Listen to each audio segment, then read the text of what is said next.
Thanks for coming. I thought being the last time there'd be less people, but it is the first time I give a talk at the movies, at the film theater, but it's a great experience.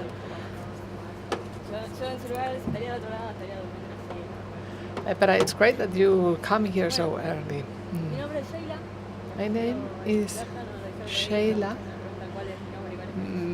My surname is Berta, so many people find it confusing. I come from Argentina, and I believe it is the first time you will hear an Argentinian accent. I am the only speaker, I think, that does not come from Spain. That's quite striking, but anyway. I hope I will represent the American continent appropriately. A bit more about me. I like to do offensive security. I like breaking things. And it's because I find it's fun. It's not that I have anything against doing defense.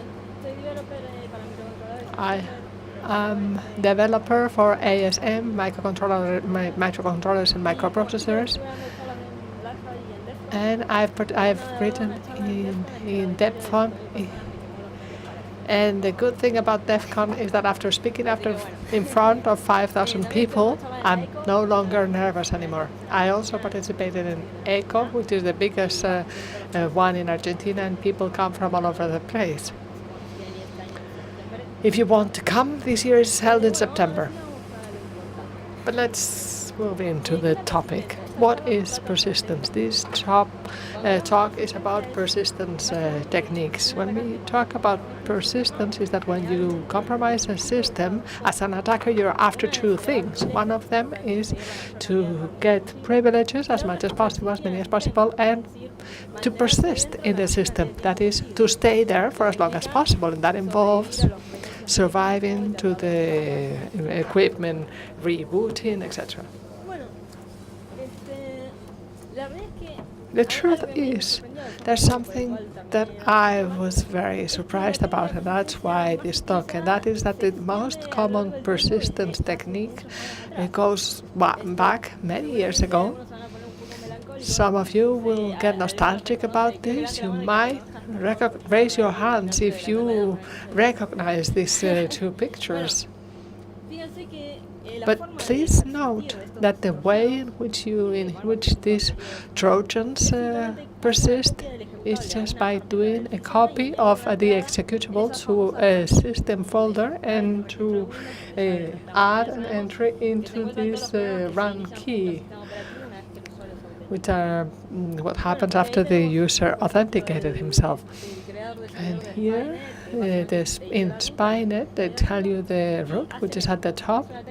And this is a very simple technique, but it spread until today, and even Metafloyd, the famous Metafloyd, the persistence command, does exactly the same thing. It copies it, it puts it in a random file, and it adds a root exactly in the same key.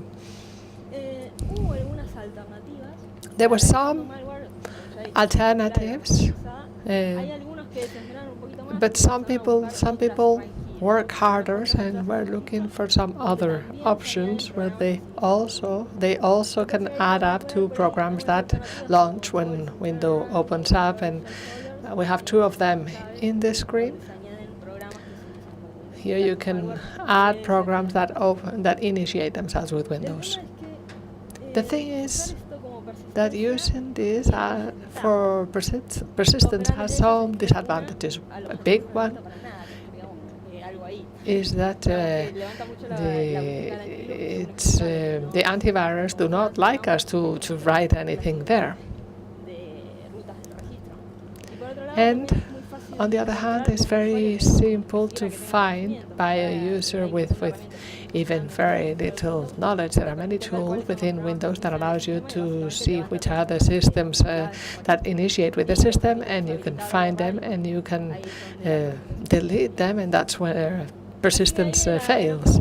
So the big question is this the best way to persist in a system, even if it is widely used and has been widely used for such a long time? And the answer, of course, is no.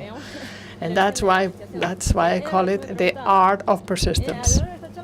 Throughout this talk, we will see 3 different techniques to persist, but the truth is that none of the 3 have I found myself. They have been known for many years, but you say that a malware could persist by using this technique or this other technique, but when you go from theory, you want to go from theory to practice, there's no longer documentation about it.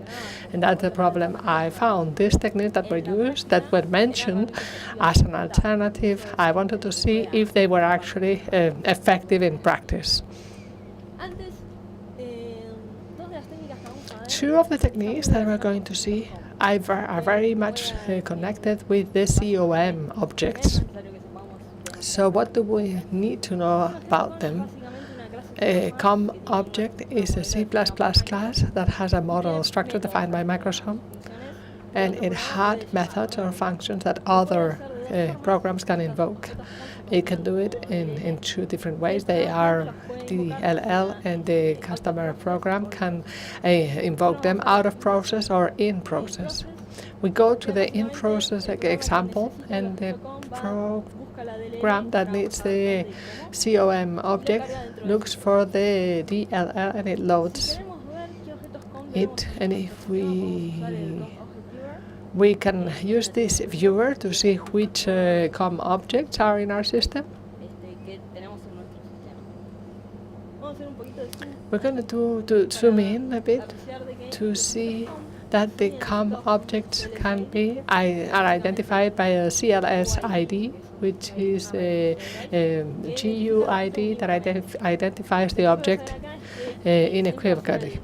But it's always going to be the same identifier. It's not that it changes in every installation of Windows, and it is always the same, and it's inherited in different window versions. We have the same identifier ID. If we want to, we can use this tool, or we go to Google and we can use a Google ID generator. And I say that because we will do it. These objects, as I just said, you have to look for them somewhere. And where are they? They are in the registry. There are 2 classes.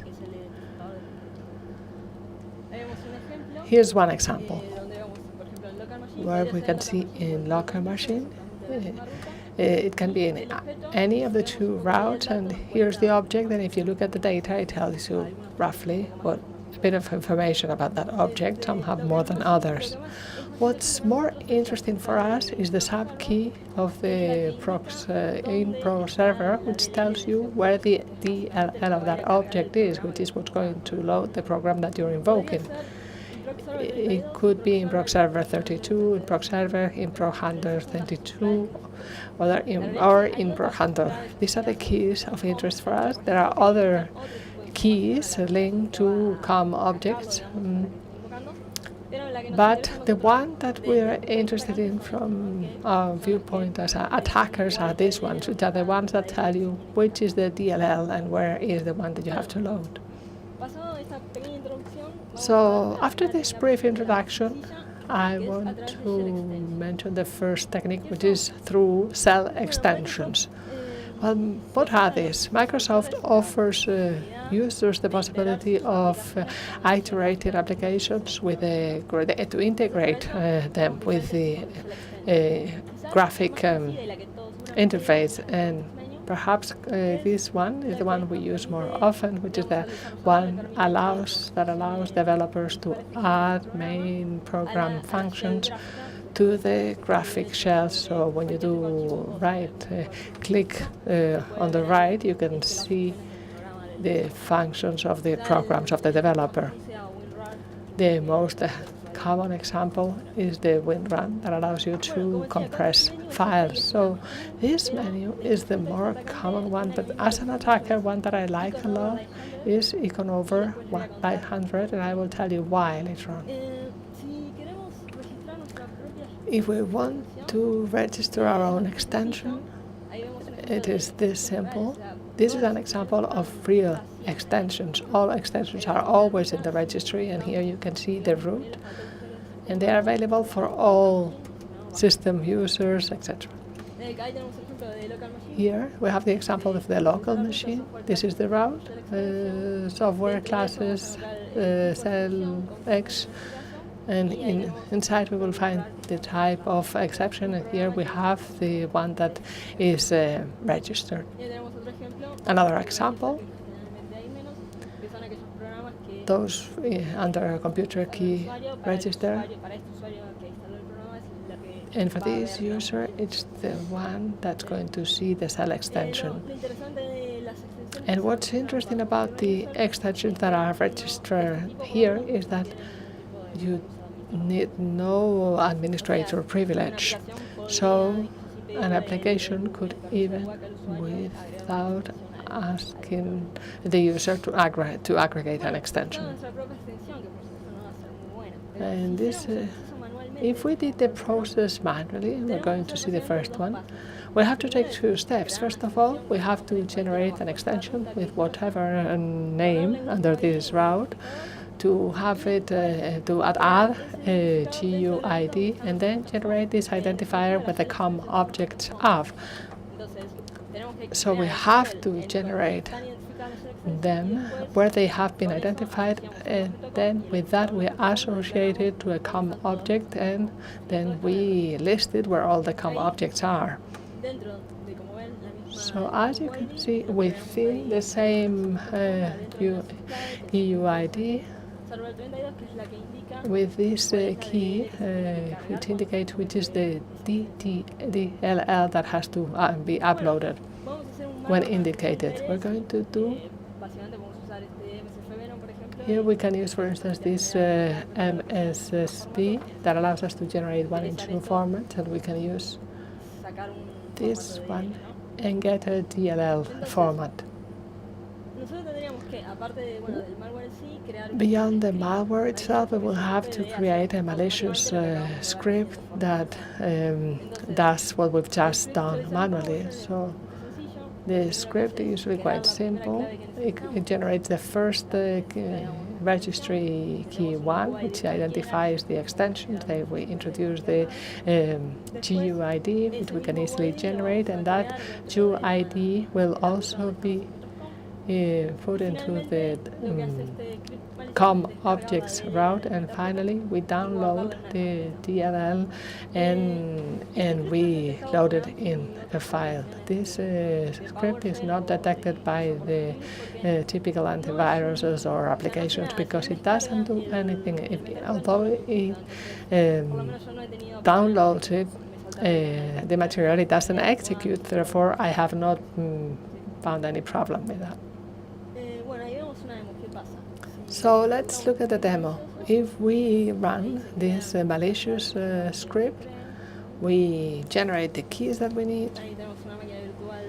This is the virtual machine of the attacker. So if you do click on the right side, the shell is removed. Why? Because we have generated a generic malicious extension.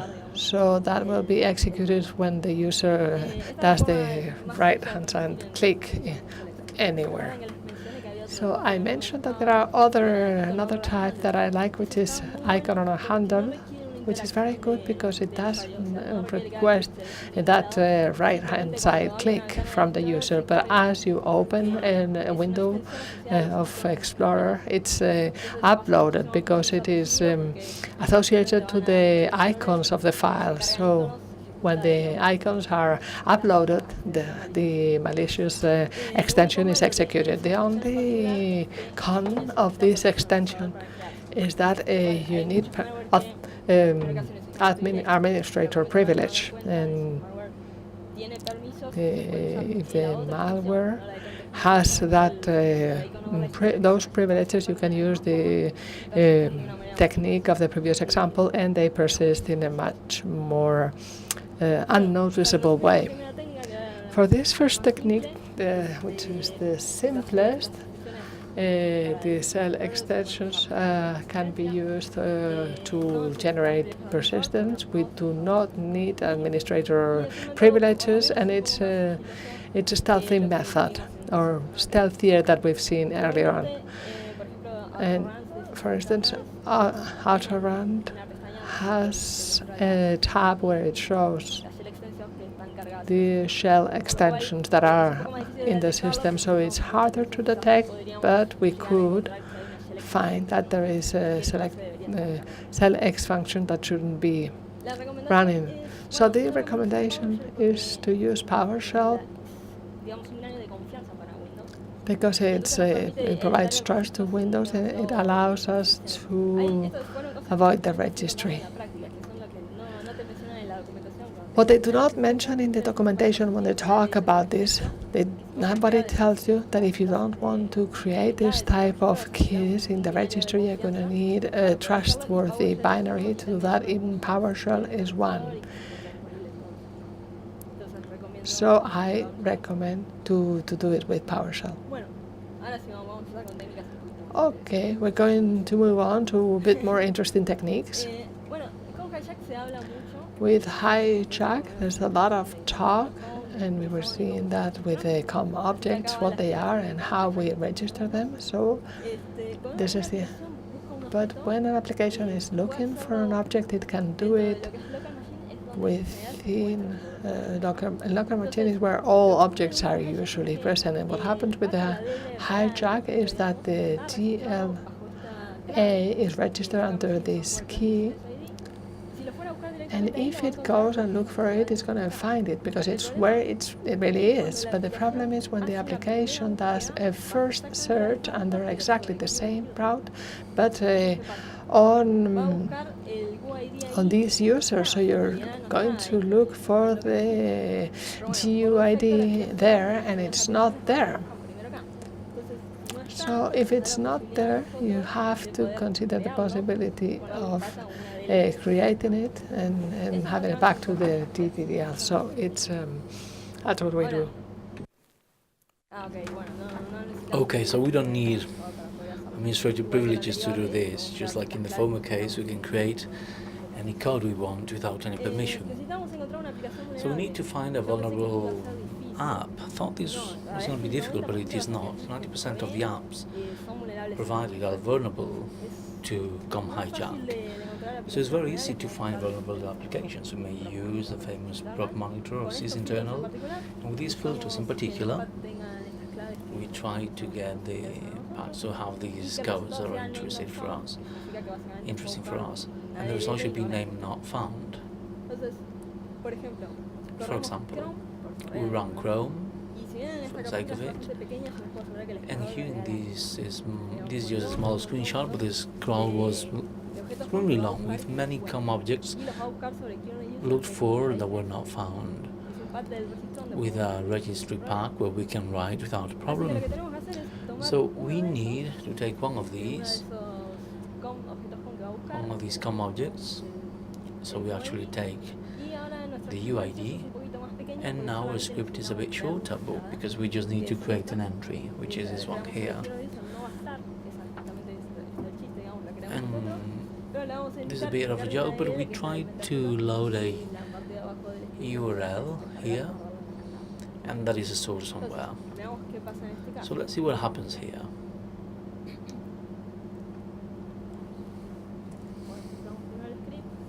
Okay, so we run the script first, the machine is always waiting, and then we double click on Google Chrome, and now we can see how this is executed.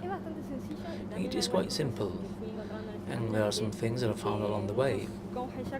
And many COM hijacks are actually shared amongst applications. These COM that we use here will also be looked for by Firefox. So we do not need to have many different COM objects to infect a machine with an unknown software. In fact, many of them are shared amongst different applications.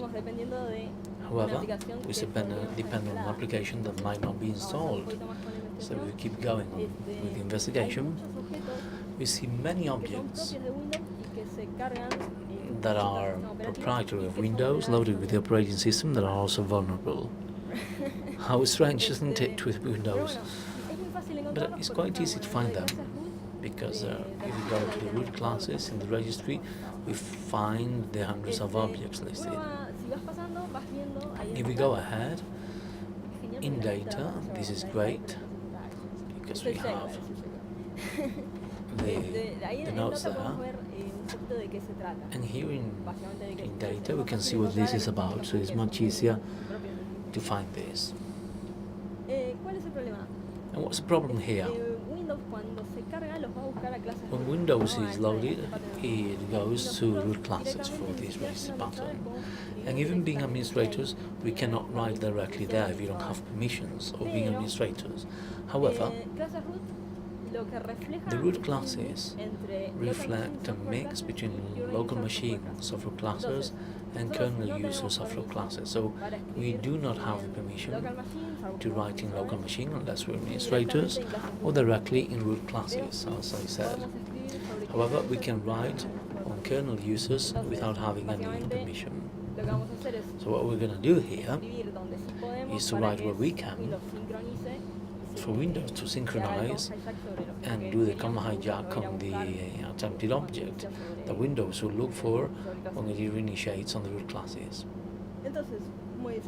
So we do modify our script once again, and now we just change a different COM object, one of the hundreds that we had listed there that are invoked by Windows, and they're all uploaded by Windows.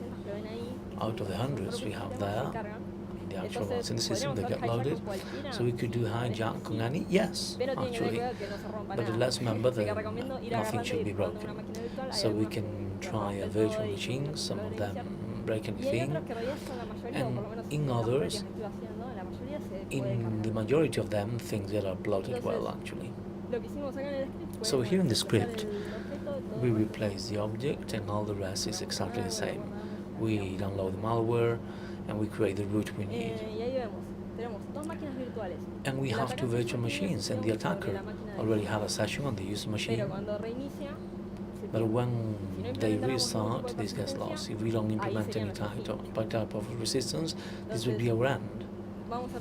So let's apply the persistence using the COM object that we just saw from Windows, uploaded when the system begins. I'm going to run once again the handler. I'm going to activate the listening to get the connection, and there's something quite interesting here,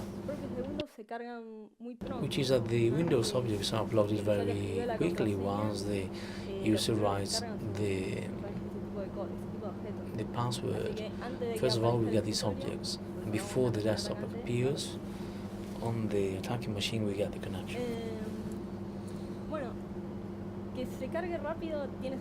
So a quick upload is interesting. Even the antivirus goes quicker.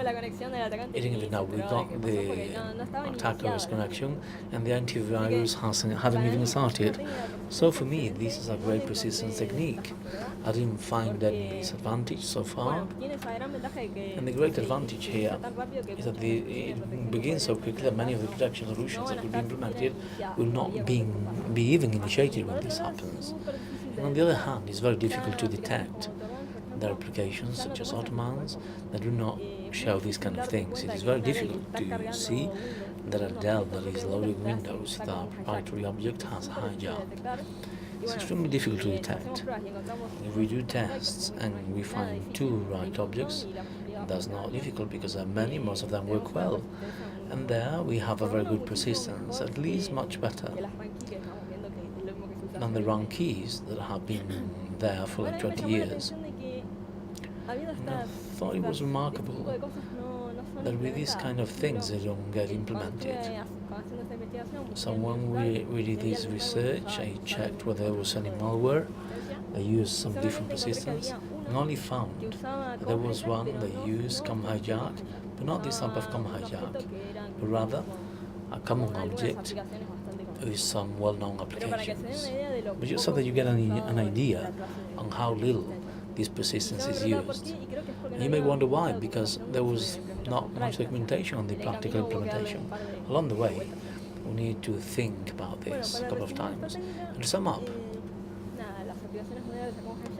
the apps and RootedCON app is vulnerable to come hijack and be used for malware persistence. Attacker does not need admin privileges, as I said. This uses with standard. This works on a standard account too, and is a super stealthy method, quite difficult to detect. But let's remember, we need to use PowerShell to bypass restrictions, and the only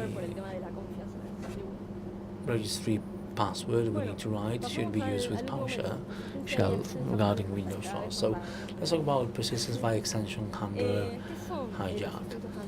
So what are the extension handlers? Well, within the root class registries, we'll see that for each extension type in our OS there is a code. So here we have .bt4, we have VLC .bt4, and this is in charge of opening files with that kind of extension, and VLC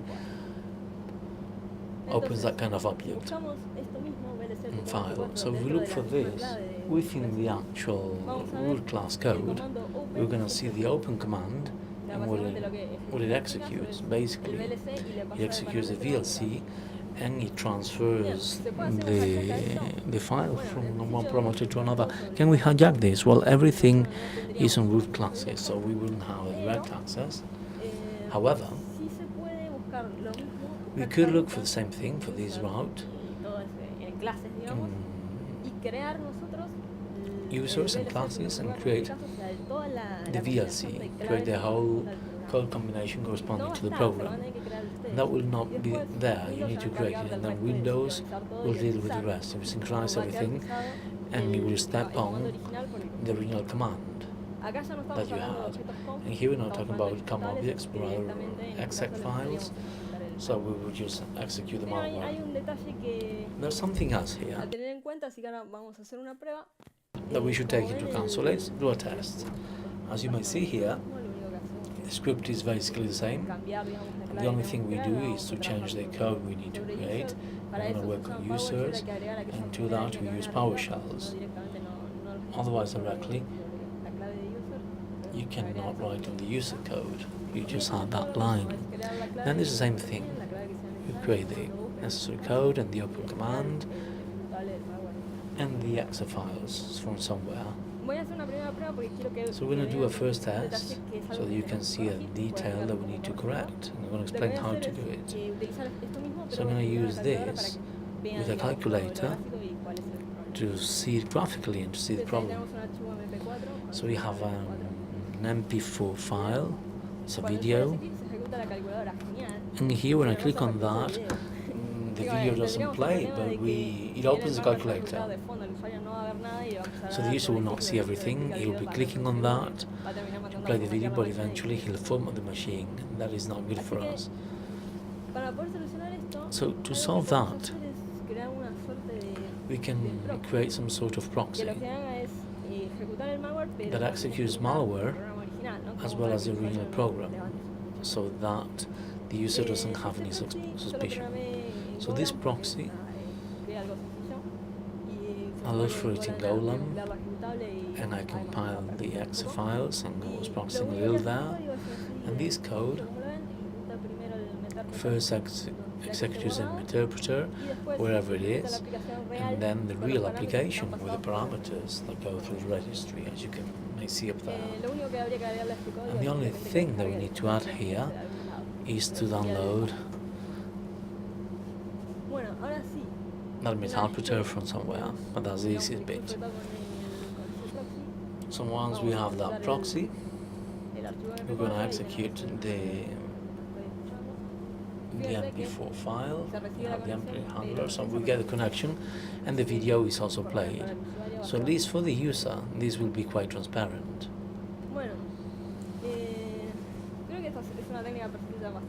And I think this is a very interesting technique, a bit different from what we saw earlier. I like better the former one, but this is a good alternative. This is a good alternative to. You can even do this with file text, or maybe people can go to extensions. It depends on you, really. So to sum up, extension handlers may also be used for persistence. The attacker does not need any sort of privilege to do what we just did, and to hijack an extension. We don't need any permission there. It works with standard accounts, and it's quite subtle. Maybe not as subtle as the former ones are, but it's better than the other option than the wrong keys. It's an alternative. It's different and a bit more difficult to detect. In this case, PowerShell is not necessary, so it's even much more independent than creating a exe file or a malicious script that deals with this. So, to sum up, as a conclusion, I think that the implementation of these techniques was quite simple. Those famous Windows features may be used for many things, but also to persist with malware and to make more sophisticated persistence techniques stealthier and more difficult to detect. And that was it from me. Thank you.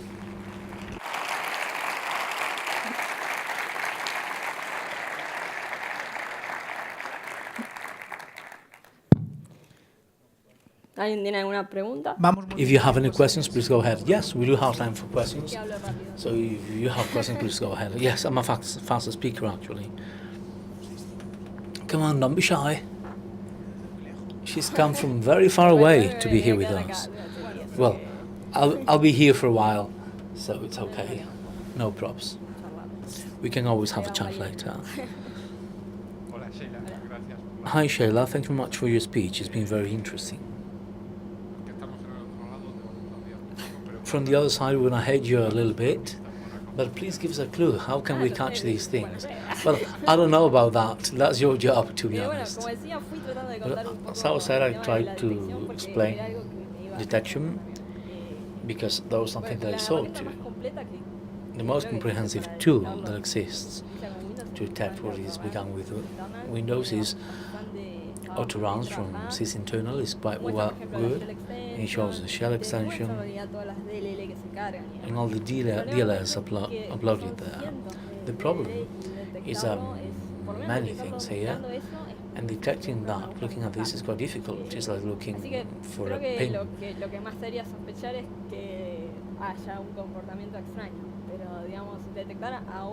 on a beach. And detecting malicious things here may be difficult. But I would be suspicious if I saw that the computer has a weird behavior when I open a file. Then I know there's something weird. And if I don't know it, at least I know that if it's not in the wrong keys. Some people go directly to the registry, they see that there's nothing weird, and they say, okay, it must be something different. But at least now, there are other persistence techniques that are more difficult to detect. And that was it, really. Well, thank you very much for your question. I don't know whether there are more questions. Hi. Well, thank you much for your presentation. I do have a question. Once you execute, and once you change the register code, it's difficult to detect. But if you monitor, do you do it from PowerShell? And if you have a behavior or you see a code that is writing the registry codes, could you block or could you detect it before it happens? Yes, you will need to monitor nearly all activities in the registry, but you could do some sort of filter and maybe look for those specific parts where an object should be registered. I don't know whether this is the best way, to be honest, but if you monitor the processes to know that all the time it goes through those codes, that could be difficult, but maybe you could try to do something there. Okay, thank you. Are there any other questions? Hold on, I'm actually gonna go give you the microphone so that we can make some time, but don't you worry, we do have time for questions.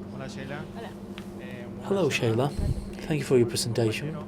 Just like the colleague, I'm an analyst. I'm kind of bugged with this, but it's okay. So what you did here has persistence in the system, because when I turn it off, I go away, I have my server, which is listening to different computers or infected teams. When they get started, they get connected, and there's a free bar. So the infected teams, you could actually generate Windows distros with the infected ELT that you could distribute. Could that be done? Could I actually package or clone as a virtual machine and distribute this and keep living? Yes, in fact, that is done. So you've been bugged for a while, apparently. Sorry for breaking the ambience, but there are many Windows copies that were kind of free, that had malware everywhere. Hello. Hi, Sheila. Another question, and congratulations for your presentation. I've also been working with PowerShell and other few things, but have you had any problem with the execution permissions to run the PowerShell, to execute vulnerabilities in this case? No, not really. As I said, at some point, it doesn't do anything that may be remarkable as malicious. In this case, having a script running for those codes is not suspicious in the registry. At least for me, it was not registered as suspicious behavior. And you get, I don't know the meta-interpreter, but I didn't get the AMSI or the slope or the defender. None of them popped up. No antivirus popped up. Another question, you changed the extension of PowerShell to .exe, which is also possible to render things more difficult. No, not really. I do not like Windows much, so I didn't work that hard on it. But I do know that the things that I showed could have been done much better. You could have a better DLN, or you might not get connections to keep executing. So what I showed can be greatly improved. But if you like it, please go ahead. Well, thank you. Congratulations.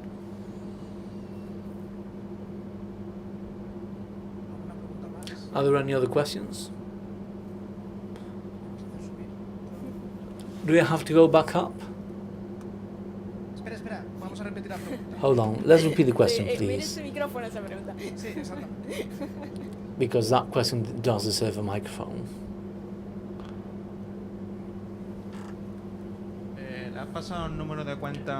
So, did you give your account number to Microsoft? Does Microsoft know?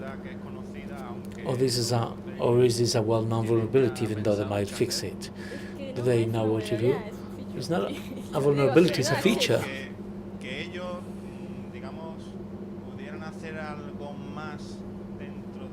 But maybe they could do something else. They cannot do much. But maybe they could say, well, if this happens, please take into account what could be done. Well, I didn't report it directly, but I have seen people who did report similar things. But some COM hijacks were dangerous because they were in native Windows applications.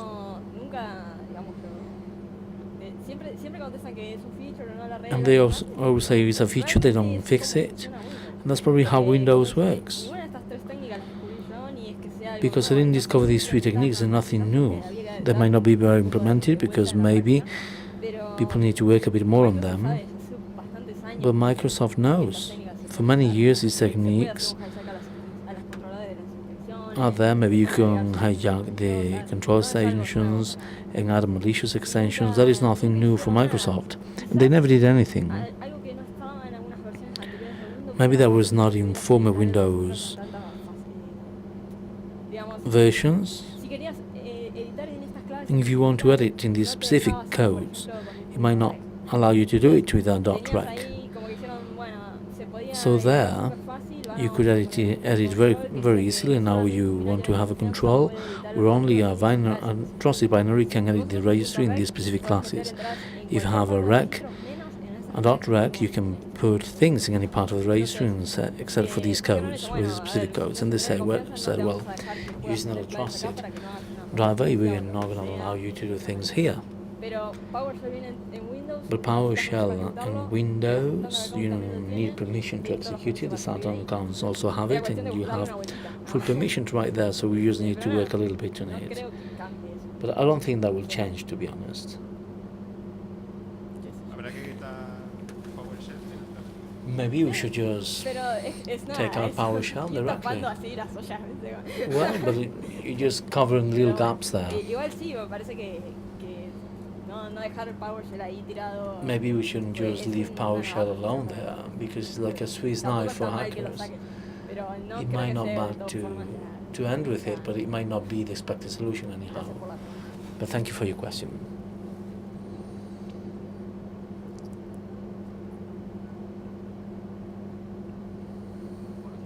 Hi, Sheila. Hi.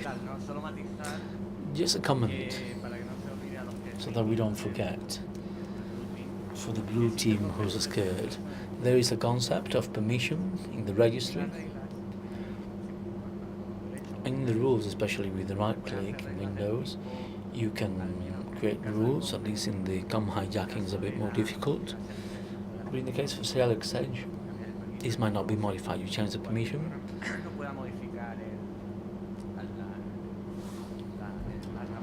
And the registry branch might not be modified by adding or modifying the value. Regarding COM hijacking, it could be much more difficult to avoid certain things with the registry, because there's thousands of things. You could break something while installing something we need to rewrite. But that's a simple countermeasure that is never taken into account. But it might be interesting for the NTFS, or the permission concept within branches, because it's virtual, but you might want to use that more. I just saw a bit of fear there. But well, not everything is lost. Thank you.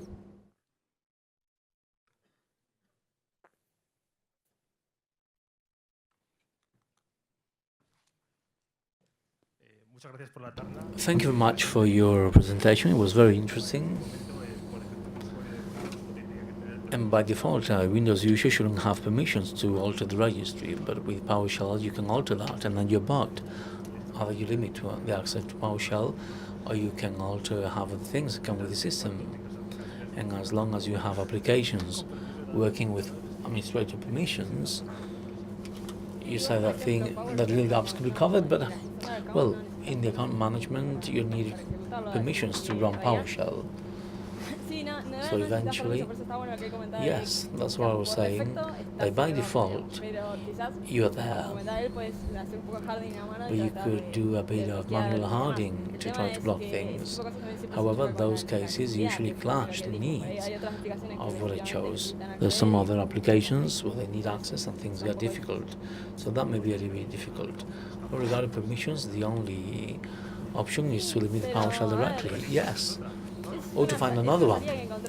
That is a way out I found when I saw that I need a trusted binary, and I began using PowerShell, but that was just something I found quickly. But I guess one could think more and find another trusted binary, another way of doing things. But that might something that might fix things on the spot, but I don't think it's a good way of fixing things up. Thank you. Thank you. Well, if there are no further questions, thank you very much, Sheila.